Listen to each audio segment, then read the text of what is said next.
guys, we're going to read a really fun book today. It's called Do You Have a Hat? It's by Aline Spinelli and it's illustrated by Geraldo Valerio. Now, in this story, they're going to tell you about some cool hats people are wearing, and I thought it would be fun if you could try and guess what job those people do based on their hat. So let's get started.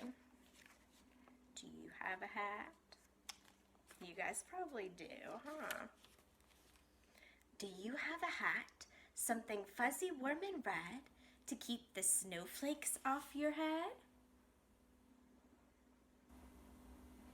Do you have that kind of hat? Or maybe floppy brimmed and blue when summer sun shines down on you. Do you have a hat? Do you have a sun hat?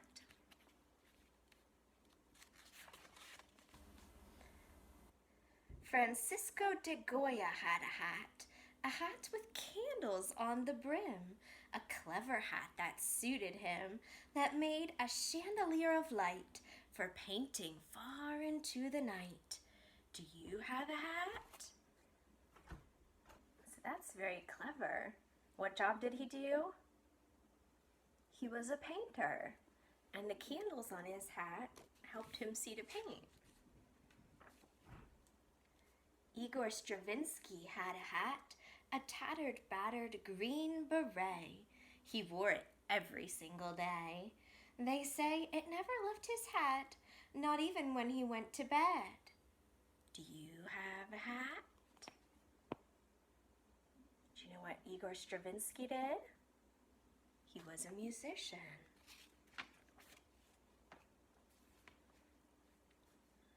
Carmen Miranda had a hat, a towering hat of plums and cherries, peaches, oranges, and berries, plump bananas by the bunch, a hat her friends could eat for lunch.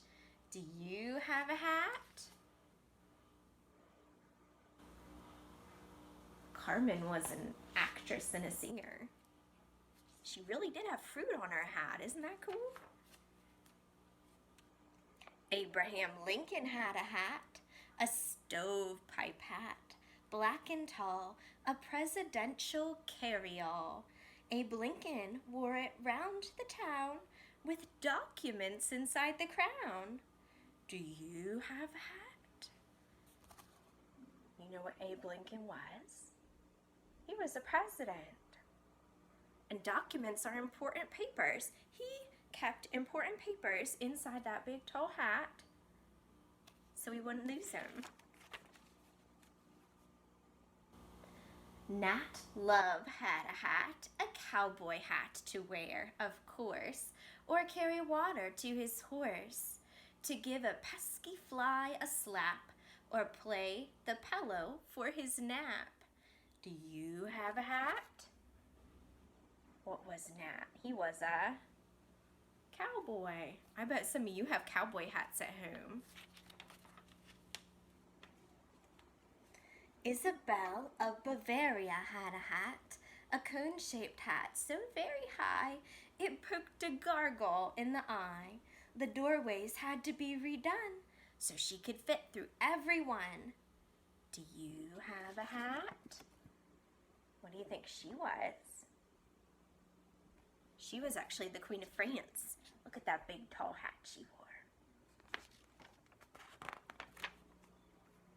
Walt Whitman had a hat, a rather old and shabby hat, at times a makeshift table mat, for writing poems in the sun or eating supper on the run. Do you have a hat? Walt Whitman was a poet. It's like an author that writes poetry. Louis Comte had a hat to close his magic act.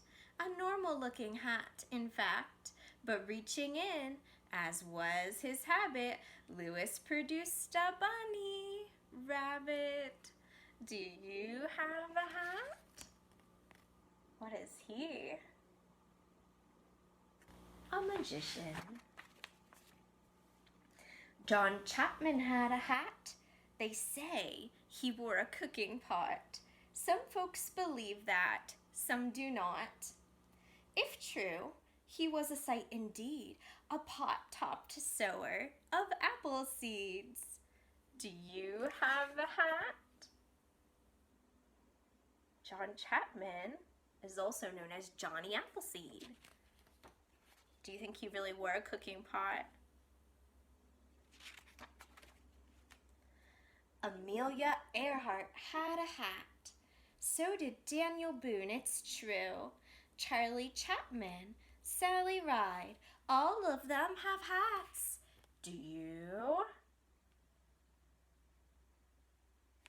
Amelia Earhart is a pilot. She has a pilot's hat. Daniel Boone has his coonskin hat. He was a pioneer. Here's Charlie Chapman. He's an actor. He has his hat. And Sally Ride was an astronaut. She has her astronaut hat. Do you have a hat? A fancy hat? A hat that's plain? A hat for walking in the rain?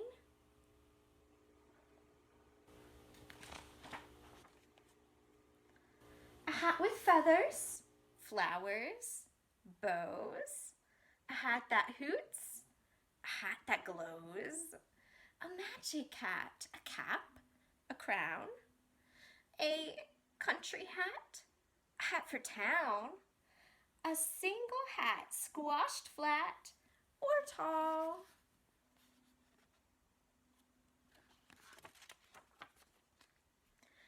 Is better than no hat at all. That is pretty cool, all the different hats that there are. I bet you guys have some of those hats.